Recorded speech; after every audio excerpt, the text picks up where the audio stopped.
En fait, j'ai écrit le film pour cet endroit-là et ça a vraiment été quasiment le déclencheur. Voilà, c'est un endroit que je connais depuis que je suis tout petit.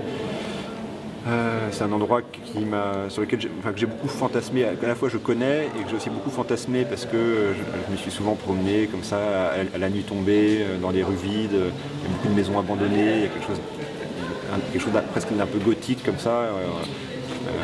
Il y a aussi des rues qui n'ont pas du tout bougé peut-être depuis 40 ou 50 ans. Enfin, et puis c'est une ville avec plein de mystères. Enfin, c'est une ville, par exemple, il y a une fosse, l'endroit où à 2 reprises dans le film Maxime va pour retrouver Mélodie, puis après il descend avec le chien la nuit.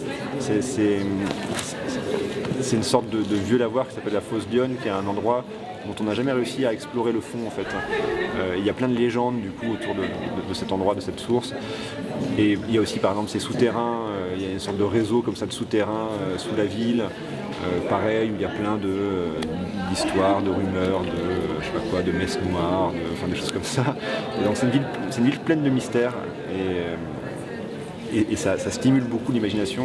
Et du coup d'ailleurs je pense que ça a beaucoup orienté aussi le fait que le film à un moment donné glisse vers presque le film de genre,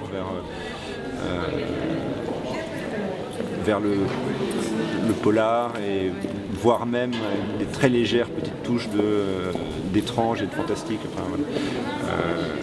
D'ailleurs, en plus, c'est un peu une histoire d'envoûtement et d'obsession. Et je trouve que cette ville a quelque chose d'envoûtant. Et, voilà. En fait, au départ, effectivement, on est dans des scènes assez simples, assez quotidiennes, avec les personnages principaux et puis des personnages secondaires qui sont pour la plupart des habitants de Tonnerre que je connais depuis longtemps et qui jouent souvent leur propre rôle et qui effectivement ancrent le récit dans quelque chose de très réel, de très quotidien, de très vivant, etc. Et du coup, en quelque sorte, ça assied la croyance du spectateur dans ce qui est en train de se passer dans la fiction. C'est assez rassurant aussi. Et puis, à un moment donné, du coup, ça permet aussi au film de décoller vraiment vers autre chose. Mais, en tout cas, j'espère, avec le spectateur qui du coup, croit totalement dans les personnages du film, dans le cadre, etc. Enfin, alors, on pourrait dire que c'est une sorte presque de stratégie narrative, mais c'est pas du tout que ça. Enfin, c'est aussi un rapport que j'ai comme ça au réel, aux gens que j'ai envie de filmer, qui sont la plupart des gens que j'aime, enfin, avec qui j'ai une relation, etc. Et donc c'est aussi un plaisir très simple d'avoir envie de filmer quelqu'un depuis très longtemps, et puis de me dire, bah, tiens, dans ce film-là, j'ai envie que le personnage principal croise cette personne que je connais et qu'il y ait une scène entre eux. Voilà. Donc, parfois ça peut être des choses un désir beaucoup plus spontané et simple.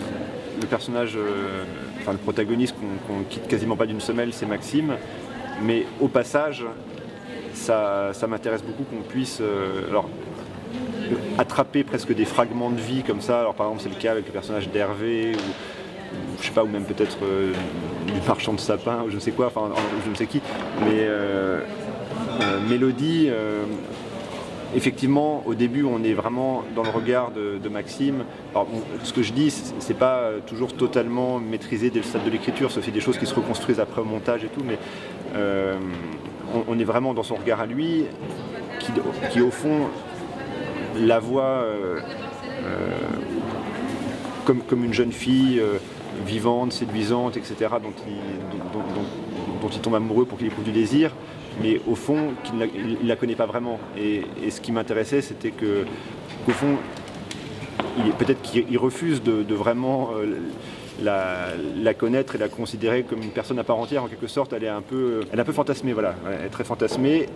Et par moments, on se rend compte qu'elle n'est pas exactement peut-être ce qu'il imagine, qu'elle a aussi une vie qui lui échappe complètement à lui, et que lui peut-être reste un peu comme ça, aveuglé par son désir et par ce qu'il projette sur elle. Et c'est un peu le drame du film, c'est qu'à un moment donné, en fait, il y avait tout un pan de vie, de doute, d'angoisse de cette jeune fille qui s'ouvre comme ça sous les pieds du personnage de Maxime. Voilà. Mais pour moi, c'était beaucoup effectivement un film sur l'obsession, sur l'aveuglement aussi d'un homme, mais au fond l'histoire pourrait peut-être être inversée, une femme aussi peut s'aveugler de cette façon-là. Et ce qui est très important, c'est qu'à un moment donné, tous les personnages aient une chance d'exister et même d'agir. Et c'était pour ça aussi que c'était important pour moi. Évidemment, il y a le personnage du père qui est très important pour moi, et il y a aussi cette relation entre le père et le fils qui se dessine au fur et à mesure du film et qui prend du sens progressivement. Avec cette espèce de trajectoire vaguement parallèle entre eux, en fait, alors qu'au départ ils ont l'air de vivre dans deux mondes complètement différents. Et puis même le personnage d'Ivan, qui lui aussi est enfermé dans une espèce de figure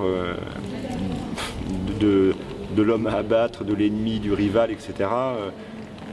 À la toute fin du film, on se rend compte que c'est quelqu'un qui est capable aussi, à un moment donné, de faire un geste généreux, sans doute par amour pour Mélodie, mais voilà, qu'il ait accès à autre chose, quoi. Voilà.